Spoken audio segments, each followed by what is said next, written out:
Muy buenas tardes a todos los estimados participantes. Vamos a dar continuidad al desarrollo de la materia de las prácticas laborales. Prácticas laborales que, como ustedes saben, pues ya existe una sesión inicial en la plataforma, en la materia específica, y pues hoy vamos a dar continuidad al desarrollo de la misma. Ya habíamos hablado un poco de lo que era esta parte de los contratos, de las obligaciones, esta parte sustantiva, llevarla un poco a la práctica.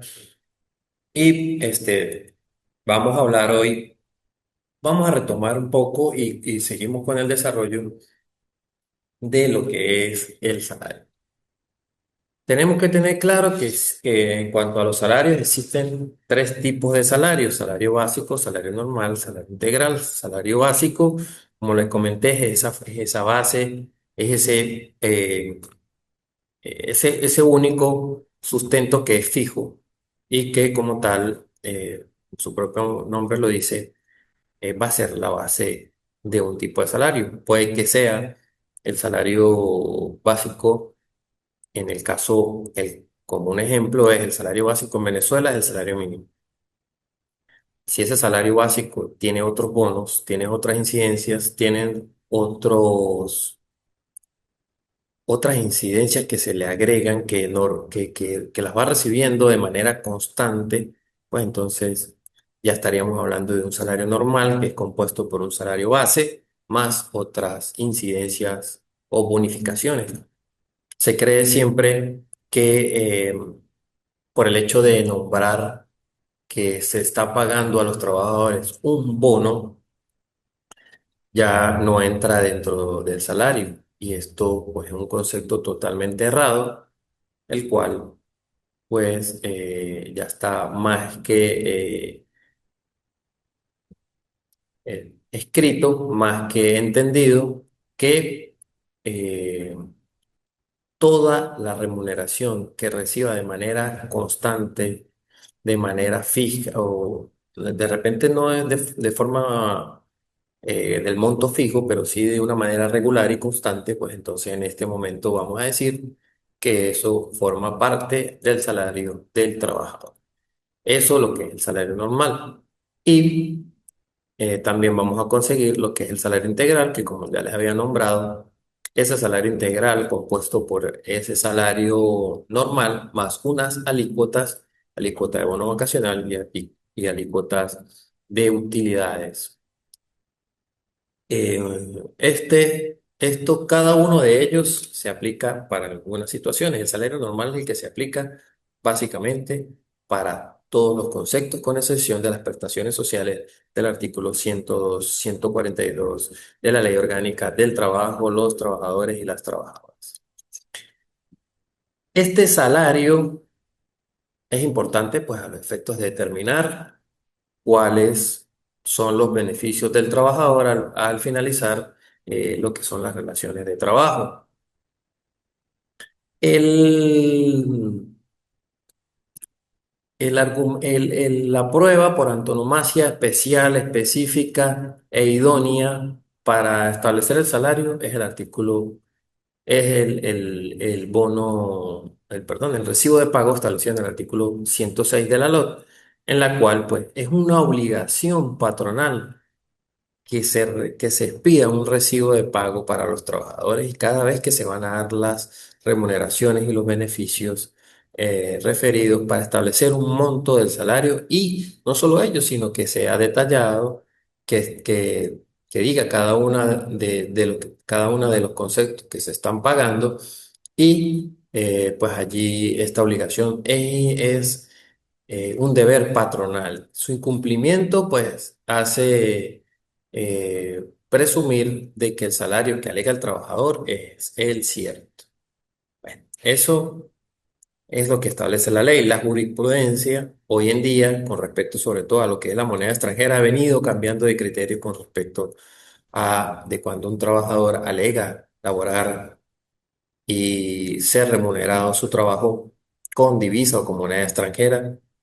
El criterio ha cambiado en la actualidad con respecto a esto y llamándolo como condiciones exorbitantes, los cuales el trabajador en ese caso de alegar moneda extranjera o divisa, pues tiene que probar su salario. Vamos entonces a hablar de lo que es el salario integral. Como les comenté, este salario se aplica para exclusivamente lo que es las prestaciones sociales de conformidad con el 142. Y como consecuencia de ello, pues solo para esto y para el resultado de la posible indemnización por despido. Eso para solamente ello es el salario integral. El salario integral, como les dije, está compuesto por una alícuota de utilidades más una alícuota de bono vacacional. Entonces, salario integral sería el compuesto por un salario normal, más un salario diario, más un, más unas alícuotas diarias. Ese es el salario integral de manera diaria. Vuelvo al ejemplo en el caso estrictamente legal de lo que es Venezuela, el salario mínimo. Si el salario es 130 bolívares mensuales, el diario pues sería dividir ese salario entre 30 días, me va a dar un resultado de 4,33 bolívares. Si tenemos ya, ese es el punto de partida para obtener un salario integral. Obtener primero cuál es el salario normal, diario, que es lo que recibimos mensualmente de manera normal entre 30 para obtener ese salario diario.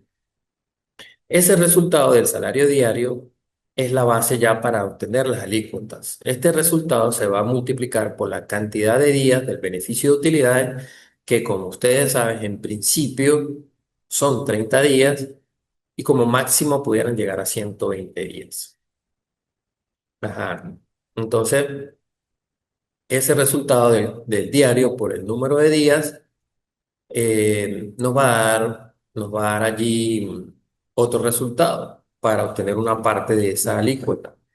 Ese resultado se va a dividir entre 12 para obtener un mensual y posteriormente ese resultado se va a dividir entre 30 para obtener un diario. Así obtenemos una alícuota que esa alícuota se le va a sumar al salario normal diario y pues vamos a obtener allí. Este es el procedimiento establecido a los efectos de hacerlo paso por paso si queremos saber cuál es la alícuota mensual y cuál es la alícuota diaria que corresponde. En este caso, comenzando por la primera alícuota, que es la primera alícuota que conforma el salario integral, que es la alícuota de utilidades.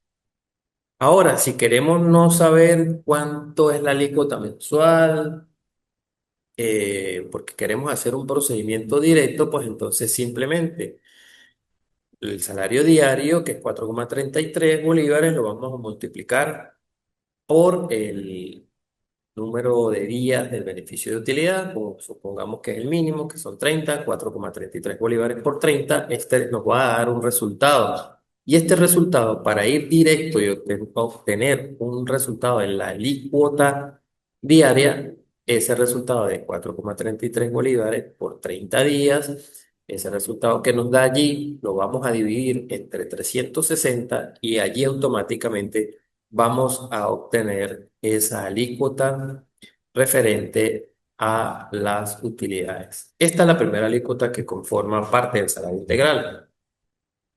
Aquí lo podemos ver entonces eh, de manera más gráfica. Vamos a ver entonces que esa alícuota es para parte del salario integral y ese es el procedimiento. Si es mensual, como les comenté, pues bueno, allí está el procedimiento de lo que es la alícuota AMU significa alícuota mensual de utilidades, es decir, que el salario diario por el número de días que le corresponde por utilidades entre 12 ahí obtenemos una alícuota mensual. Si ese resultado lo vamos a dividir entre 30 para obtener la alícuota diaria por concepto de utilidades. Aquí, pues, de una manera gráfica para que vean cómo se obtiene o cómo se hace el procedimiento para llegar a esta primera parte del salario integral, que es la alícuota de utilidades. Si ya aprendimos este procedimiento, vamos a aplicar el mismo procedimiento con respecto a lo que es el bono vacacional, porque para sacar ambas alícuotas se realiza el procedimiento aritmético matemático de la misma forma. Eh, Esta alícuota, pues, es una parte, evidentemente, de este salario integral y se va a utilizar para complementar la alícuota de utilidades y complementar ese salario normal y las dos alícuotas para tener esa totalidad del salario integral. El mismo procedimiento. ¿Cómo se calcula? Obtenemos una alícuota para obtener la alícuota mensual. En el caso del bono vacacional, tenemos siempre que partir del salario normal diario y lo vamos a multiplicar por el número de días que corresponda por bono vacacional. Recordemos, este concepto nos tenemos que remitir a la ley, que ustedes pues tienen que conocer perfectamente que cuánto nos corresponde si el trabajador tiene o está cumpliendo un año, pues si el trabajador en el primer año le corresponden una cantidad de días, dependiendo de la antigüedad del trabajador, pues les corresponden el número de días para este concepto. Entonces, si el trabajador es nuevo y está en el primer año, pues entonces la alícuota o los días que les corresponden, en este caso, pues serían 15 días. Y allí lo llevamos al procedimiento. Alícuota mensual del bono vacacional sería el salario normal diario por el número de días, que en este caso dijimos que son 15 días. Eso lo vamos a dividir entre 30 para obtener un, un resultado de lo que es la alícuota del bono vacacional mensual. Y de ese resultado que me da allí, vamos a buscar la diaria, la alícuota diaria, que sería el salario normal diario por el número de días del bono vacacional entre 12 y entre 30. Como ya obtuvimos aquí el entre 12, pues ya que una vez obtenemos la alícuota mensual, lo vamos a dividir ese resultado entre 30 y así obtenemos la alícuota eh, diaria de esta parte del salario integral, que es la alícuota del bono vacacional. Pero me haya hecho entender con respecto a cómo obtener estas alícuotas y cómo conformar el salario integral de un trabajador. Bueno, vamos a pasar a un ejercicio práctico. Eh, Cuando lo vayan a verificar, si alguno tiene alguna duda, con mucho gusto lo puedo atender para aclarar en este pequeño ejercicio práctico que se muestra a continuación. Un trabajador ha devengado en el mes de marzo aquí vamos a colocarlo al ejemplo de lo que es, si se quiere, la referencia de lo que todo el mundo gana, ¿sí? De lo que todo el mundo gana con respecto a la realidad. Claro, aquí está llevándolo a la moneda extranjera, pero bueno, un trabajador devengó en el mes de marzo una remuneración de $30 de salario, más $5 de bono de transporte, más 15 días de bono de productividad y $10 de bono de empleado del mes. Vamos a determinar cuáles son los tipos de salario. Al respecto, ya tenemos que empezar a identificar. Ya nos dice de antemano, hay una remuneración que vemos que puede ser base, remuneración base. Ahí ya sabemos o tenemos que identificar cuál es el salario base. Luego, aquí entró una nueva variante. Existen beneficios sociales de carácter no remunerativos expresamente plasmados en la ley sustantiva. Estos beneficios sociales de carácter no remunerativo pues están allí, están muy bien especificados y espero que los hayan visto en la materia sustantiva, en el derecho, en la materia de derecho del trabajo sustantivo. Entonces, de antemano, el bono de transporte es un concepto que no estaba allí especificado, pero hoy en día tenemos que tener claro que muchas de las decisiones que emanan de la Sala de Casación Social del Tribunal Supremo de Justicia pueden ser orientadoras a los efectos de determinar ciertos criterios.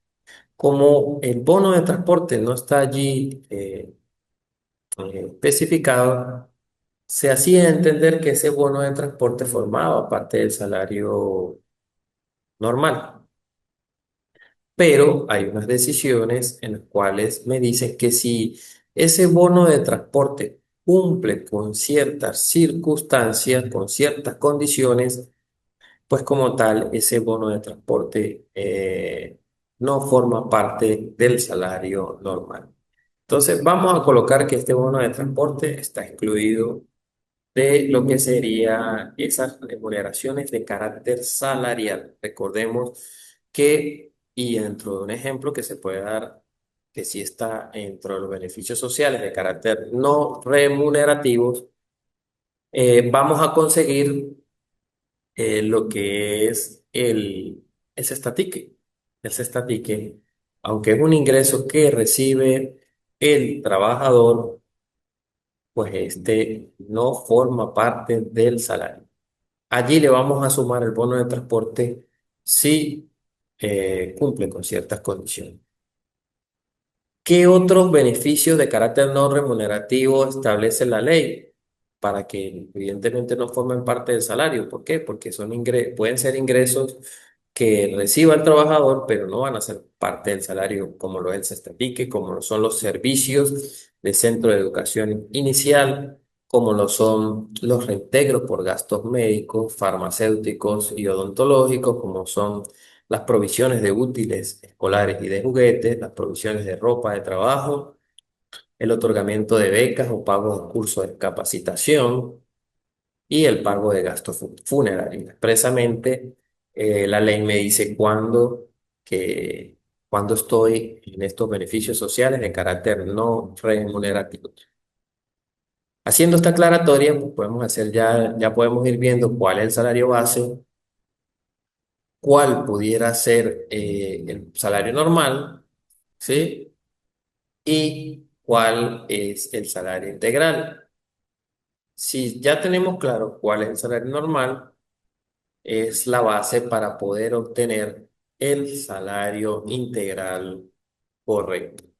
Entonces, esto es un pequeño ejercicio que lo pueden practicar allí en donde se encuentren y con mucho gusto, al tener una duda o al tener un resultado, me lo pueden consultar a través de la mensajería instantánea.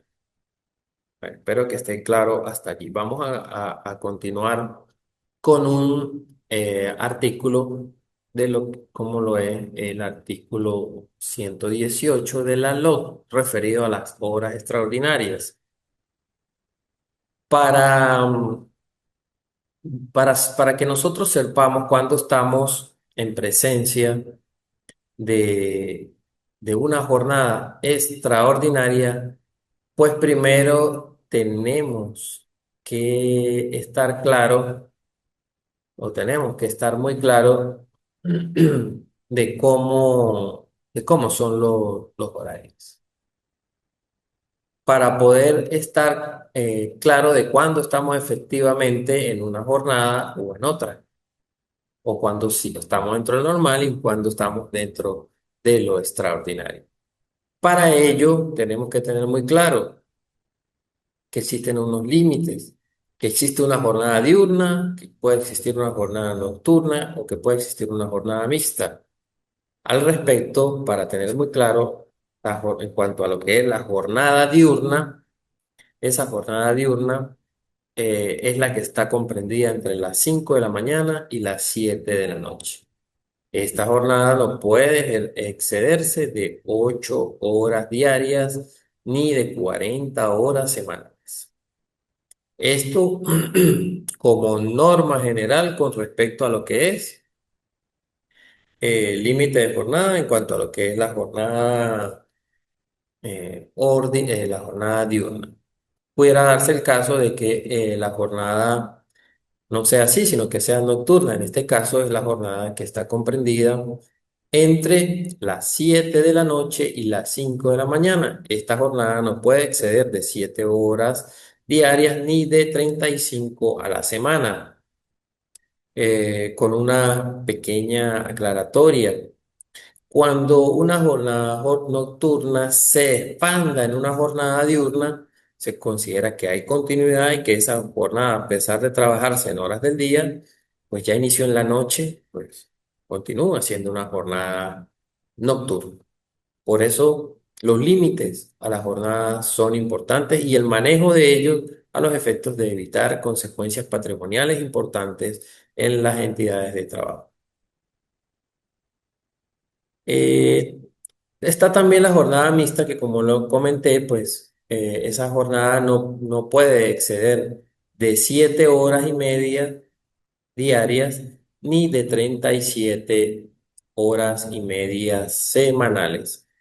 Y con otra aclaratoria, cuando exista el caso de una jornada mixta y que tenga esa jornada inicia en el día, pero se extiende en la noche y que esa parte de la noche excede de 4 horas, se va a considerar de que es una jornada nocturna en su totalidad, independientemente que haya comenzado en el día.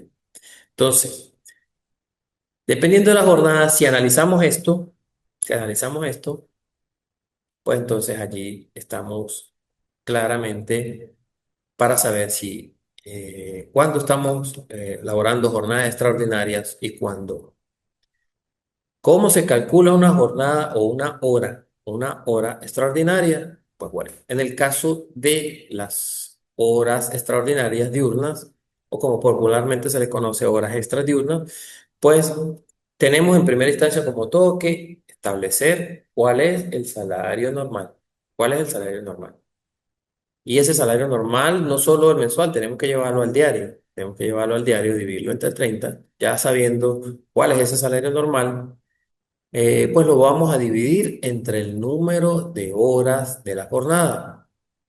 En este caso, en el caso del diurno, ¿cuántas horas son en la jornada diurna? Tenemos que tener claro que son 8. Entonces, dividimos ese salario normal diario entre el número de horas de la jornada y nos va a dar un valor. Ese valor de la hora, ese valor de la hora eh, normal, ese valor de la hora normal en el día, pues lo vamos a tener que multiplicar por un 50% y allí obtendremos lo que es el recargo de la hora extra, ¿sí? Espero que lo tengan allí muy en cuenta de que al obtener el valor de la hora normal diurna, lo multiplicamos por 50 y esto va a ser lo que va a valer cada hora extraordinaria. No va a ser evidentemente igual a la hora normal, sino que tiene este recargo del 50%. En el caso de las nocturnas, pues aplica el mismo procedimiento con alguna particularidad, pero más o menos el mismo procedimiento. Salario normal diario lo dividimos entre el número de horas de la jornada y esto nos va a dar un valor el valor de una hora eh, nocturna. Y ese valor que vamos a obtener de lo que es esa jornada, o el valor de esa, perdón, el valor de esa hora nocturna, lo vamos a multiplicar en principio por 50 y la ley nos dice que aparte por un 30. Hay algunos que aplican, sí, yo estoy viendo que son 50 y 30. Perfecto, 50 más 30 son 80. Yo tengo el valor de la hora nocturna y lo voy a multiplicar directo por 80 y ya solucioné y obtuve cuál es el valor de la hora extraordinaria nocturna. Pues no, mi estimado, en estos casos hay que hacer el procedimiento paso por paso para obtener legalmente lo que es el valor de esta jornada, porque no es lo mismo multiplicar en primera instancia por 50 y el valor que me dé ese 50% después multiplicarlo por el 30% que hacerlo de manera directa. Entonces tenemos que hacerlo por pasos. Ese valor de la hora nocturna, en primera instancia multiplicarlo por 50%, le damos igual y, y de ese resultado que nos dé, allí sí le vamos a sacar el 30% sumándole esos dos para dar ese total de lo que es una hora extraordinaria nocturna. Bueno, vamos a tener allí muy en cuenta que entonces para cuándo aplicar. Recuerden que las horas extraordinarias, eh, en este caso de las horas extraordinarias, como su propio nombre lo dice, pues constituyen situaciones fuera de la normalidad. Estas situaciones fuera de la normalidad ya son cargas exclusivas del trabajo. El trabajador que alegue que labora en horas extraordinarias tiene que tener los medios idóneos para demostrar de que labora en horas extraordinarias. Evidentemente, esto en el caso de que no esté en un recibo de pago, porque si están en un recibo de pago, pues perfecto, el recibo de pago dice eso, pero la realidad en la práctica es que esas horas extraordinarias no están reflejadas en ningún lado, ni en recibo de pago, ni en ningún tipo de prueba, entonces se convierte en una carga cuesta arriba pero como un concepto extra a lo ordinario, pues entonces es carga del trabajo. La ley me dice y presume en los casos en los que los trabajadores alegan horas extraordinarias y no hubieran motivo o no hubiesen cómo demostrarlo, pues el juez está obligado en ese caso a condenarlas hasta un límite máximo de 100 horas al año. Entonces, esto es es una situación, ¿sí?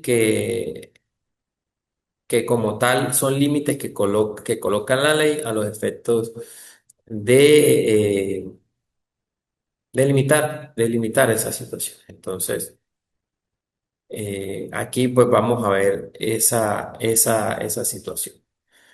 Máximo entonces 100 horas extraordinarias. 100 horas extraordinarias como máximo, como máximo. Ustedes pueden ver que a través de esto y el criterio que ha establecido el- los tribunales, pues sí coloca un poco cuesta arriba ciertas situaciones a los efectos de demostrar estas situaciones que sobrepasan la normalidad de los casos. Eh, entonces, vamos a pasar al siguiente punto en cuanto a lo que son las vacaciones y el bono vacacional.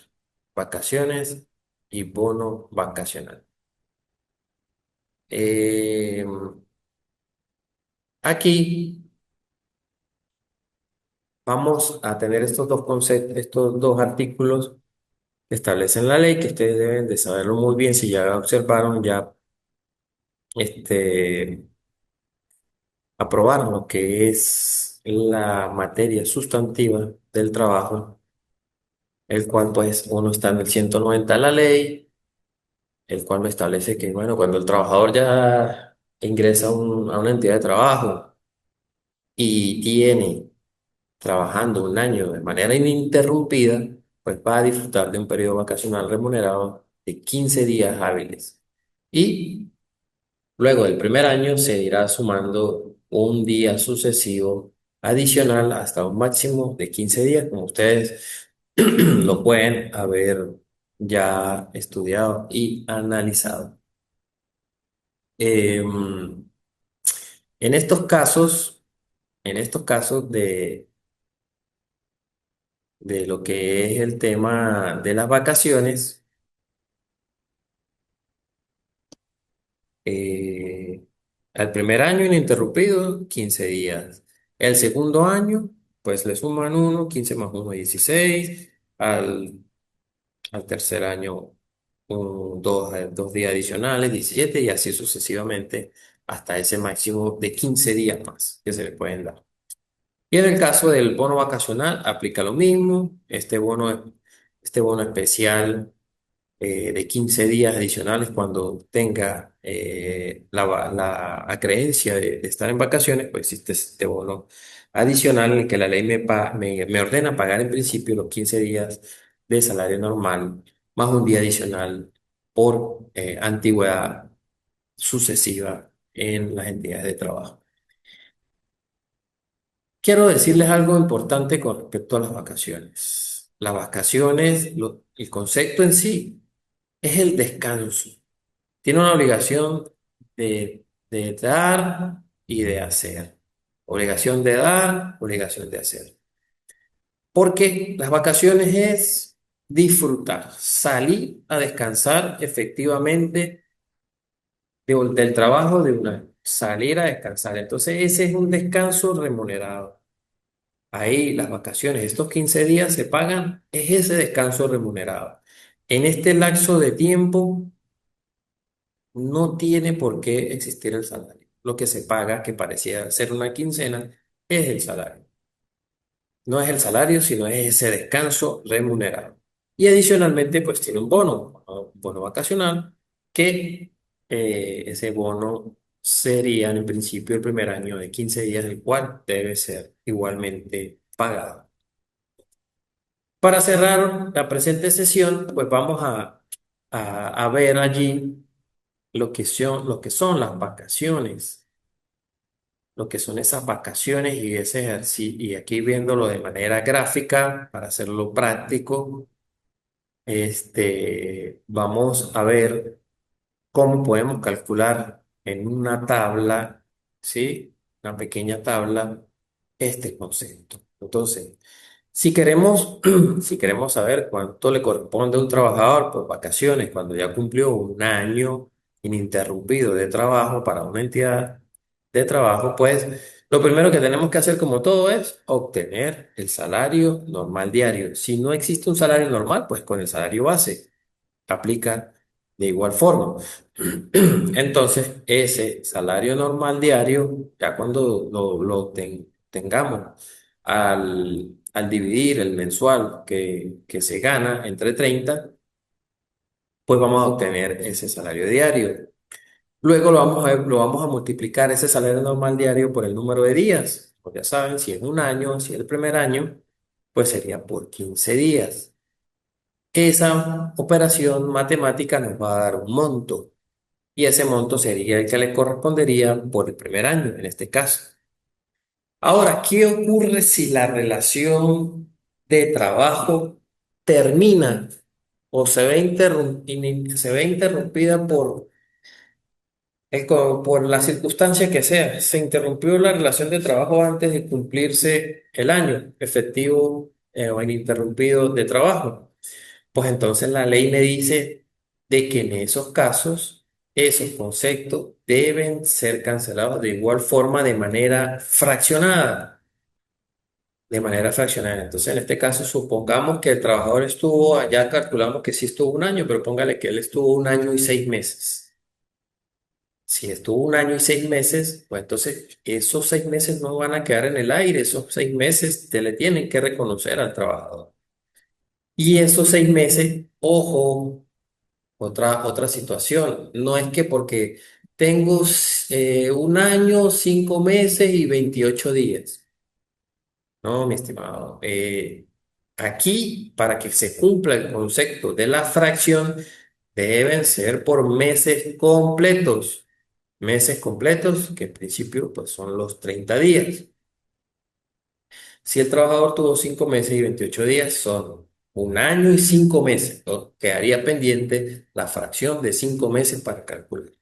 Entonces, supongamos que efectivamente si tiene 1 año, 6 meses y más días, o 1 año y 6 meses completos. En este caso, entonces le corresponde el cálculo de los 6 meses, de esa fracción por los 6 meses. ¿Cómo lo hacemos? Aquí tenemos la explicación. Sí, en el caso de vacaciones, pues sería la cantidad de días al año, si lo vamos a aplicar de manera directa, ¿sí? Porque es que hay dos formas, una forma más procedimental, haciendo una regla de tres. Si, si me corresponden 15 días, si me corresponde 15 días en 12 meses, en 6 meses, ¿cuánto me va a corresponder? Multiplicamos y dividimos entre 12 y allí nos va a dar un valor. Ese valor es lo que responde a la fracción, a los días por la fracción. Ahora, si lo queremos hacer directo, pues lo que tenemos que hacer es lo siguiente. Si estamos en el segundo, en la fracción del segundo año, estamos calculando la fracción del segundo año, que ya como dijimos son 6 meses, pues entonces, ojo, serían en el segundo año ya no son 15 días, sino van a ser 16, pero como no trabajo el año completo, sino fue la mitad del año, pues entonces vamos a decir que que si me corresponde, si me corresponderían 16 días al año, ¿cuánto me corresponderían en 6 meses, en la fracción? Entonces la forma directa sería decir la cantidad de días al año, que en este caso serían 16 entre 12. Dividimos 16 entre 12, eso nos va a dar una cantidad que es correspondiente a la fracción de los días por ese concepto. Entonces, el salario normal diario por esa fracción que me dio, que en este caso vendrían siendo 8 días como fracción por los 6 meses, multiplicamos por el salario diario y allí vamos a obtener lo que es ese concepto. Entonces, eso para que tengamos claro de cómo hacer, de cómo calcular esta situación en lo que es el, las vacaciones, este concepto fundamental de vacaciones. Bueno, vamos a ir cerrando la presente sesión con lo que es el bono vacacional. Aplica exactamente el mismo procedimiento. Mismo procedimiento porque por ambos conceptos se pagan los mismos días, teniendo muy en claro que en el caso del más complicado, que es determinar de repente una fracción que esté allí comunicándose o calculándose, perdón, pues tenemos para hallar la fracción, tenemos que tener claro que son por meses trabajados completamente. Vuelvo y le digo, si no se cumplió el mes completo, pues tendrá que irse al mes inmediatamente anterior para calcular. Si, si vuelvo y le repito, si fueron 6 meses, pues entonces evidentemente la fracción tiene que calcularse en base al número de días. Póngale que la fracción fuera en el primer año. La fracción que se va a calcular en el primer año o en el transcurso de entre el inicio y el primer año, pero evidentemente se va a cortar la relación antes del año. Si la relación se corta antes del año, entonces no van a ser 15 días, evidentemente, sino por meses completos. Póngale que sí trabajó 6 meses completos, entonces si me corresponden 15 días al año o 15 días por cada 12 meses. ¿Cuánto me va a corresponder en 6 días? En este caso, para obtener la fracción, serían 7,5 días. Aquí aplicando el bono vacacional, que es igual a las vacaciones, pues sería el salario normal diario por los 7,5 días que me corresponden por esa fracción de los 6 meses, pues me va a dar un monto y eso es lo que me corresponde por este concepto de bono vacacional. Bueno, hasta acá dejamos la presente sesión. Continuamos del desarrollo de la misma en una posterior. Estoy a sus órdenes a través de la mensajería instantánea y cualquier cosa, pues nos vemos en una próxima oportunidad. Muchas gracias por su atención. Hasta luego.